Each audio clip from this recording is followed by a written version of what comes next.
Greetings, members, one and all of the Salivation Nation. Gold and silver fall for all the right reasons. Let's explore.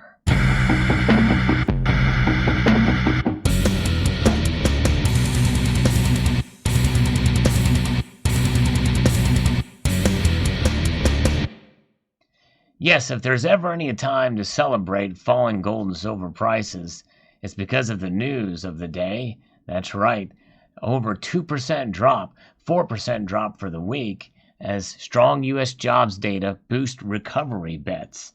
But I'm not ready to totally celebrate because it's just one day, it's one figure, but it's a very important figure for sure, because what's more important than jobs economically? Everybody wants to be able to get their jobs back. And we're going to analyze that a little bit and take a look at the psychological aspect of this as well.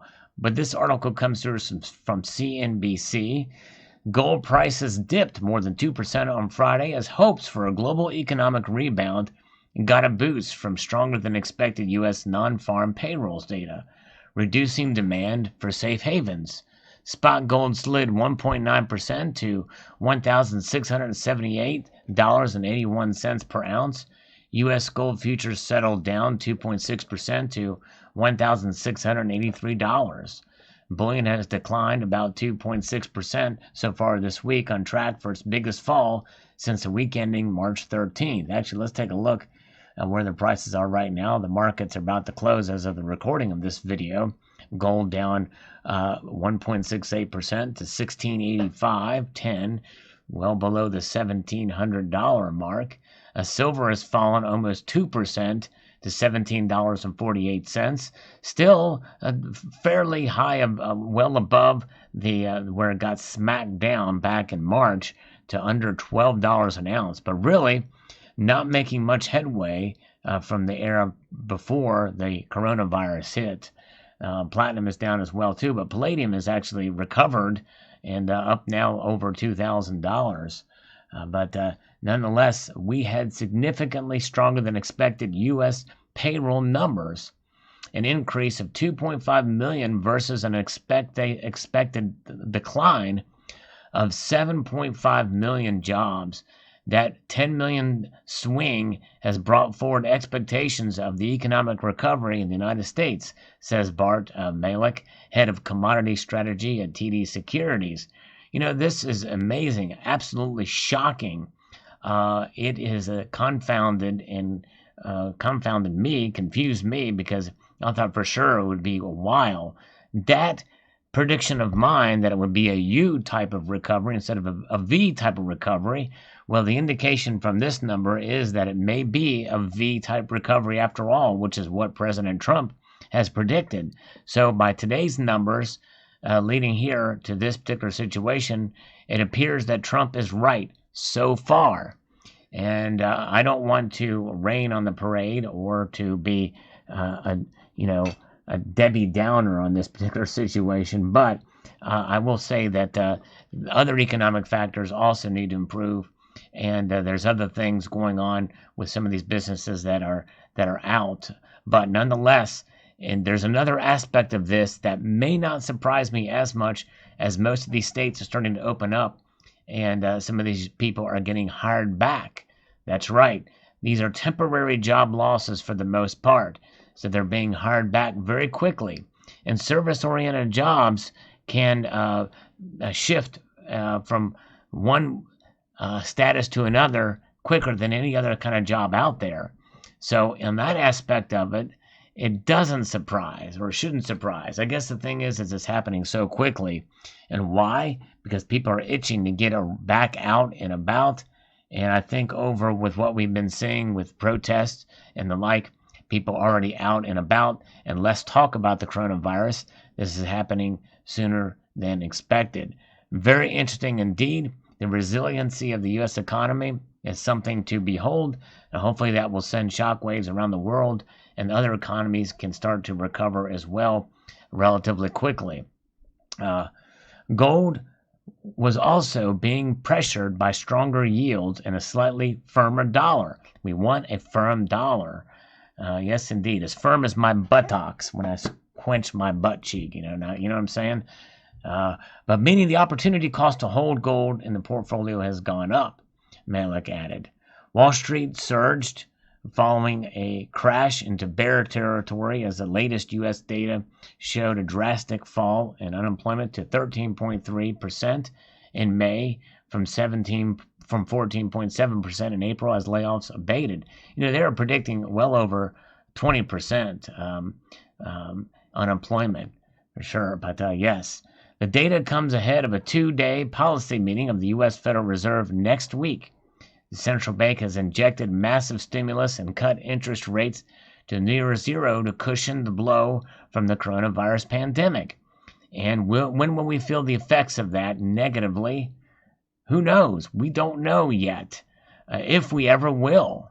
But most of us out there are of the mind that that's going to come back and bite us as we just increased our national debt in insane levels here, 25 trillion plus now.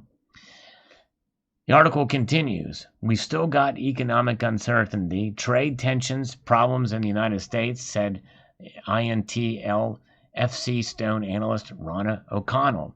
For the longer term, the influences are definitely more positive for gold than negative. However, I did hear a report on the radio that apparently they are bullish for trade phase 1 deal to continue on and to be intact. We shall see what happens. We've not really gotten what the verdict is going to be on how China will be handled after what happened with the coronavirus. But my guess is if we can start to see economic recovery sooner rather than later, that perhaps that the trade tensions will ease and we can continue with implementing phase 1 and continue negotiations to get phase 2 underway. Phase 2 trade with China was meant to be negotiated and dealt with immediately after phase 1 before all of this broke out with the pandemic. So it is interesting to see how this is going. But keep in mind, folks, that we are still reeling. Had the coronavirus not occurred, we are still reeling over processing how the repurchase agreements were going to affect things that the central banks were injecting money between banks, big banks, that were charging higher interest rates. And all that liquidity is still out there. More of it is to come. And so there's still some situations where we could, and I believe we still will, have a recession. Well, we are in one, I believe. And so recovery, I believe, in some aspects of the V may be an account, but there might be a faded U in the background. And it could just be short-term recovery as well, too. Once the excitement is over and things settle in and people see what's going on with many different factors, that we could slip into a recession or even a deeper recession, which is something that we have been predicting for quite some time before any of this had occurred. And that we're not abated. In fact, we are really set up to fall even more so because of what has happened. But psychology plays a huge aspect, but usually that psychological effect does occur and can cause euphoria as well as the other way around, kind of like a manic depressive state in a situation. Trying to make sense of all of this is quite overwhelming, and this is why we hold gold and silver. Gold and silver, they are what they are. They react. Obviously, the markets react based off of the type of metal or the form you get it in, whether it be an ETF, futures, or the physical. But the physical itself, it's affected by those numbers. But we hold it and we hang on to it as really the ultimate stability against economic instability. And that's what it's about. It serves as an insurance policy. And that insurance policy is getting a little reprieve on its premiums, so to speak, with the prices right now going down a little bit. But still, you think about it, it wasn't that long ago when we were amazed to see gold go over $1,600. And so it's pretty amazing to see where gold has gone. Silver has been relatively lackluster, but it is catching up, or has had in the past. But it is taken, other than platinum, taking the biggest hit today, which is what we can expect. Silver is more volatile than gold for sure. So we'll see how it plays out between me here. But for me, it seems like this is a good buying opportunity because of the uncertain road that lies ahead as we do make recoveries and what other things could come up to have hiccups in the economy. We'll certainly will find out. So there you have it. Post your thoughts below. In interesting and fascinating and good news again for today. That's one thing I will say, that for many of us in this community, we do talk about the bad parts of the economy and what our governments do in any nation around the world. But there's an aspect to the economy in a free market system that I think we should celebrate.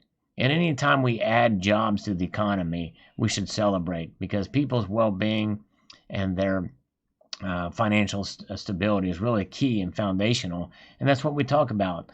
We talk about being financially secure and being fiscally responsible, because governments certainly don't do it. But we can. We have that choice, and that's why we accumulate gold and silver, to do that.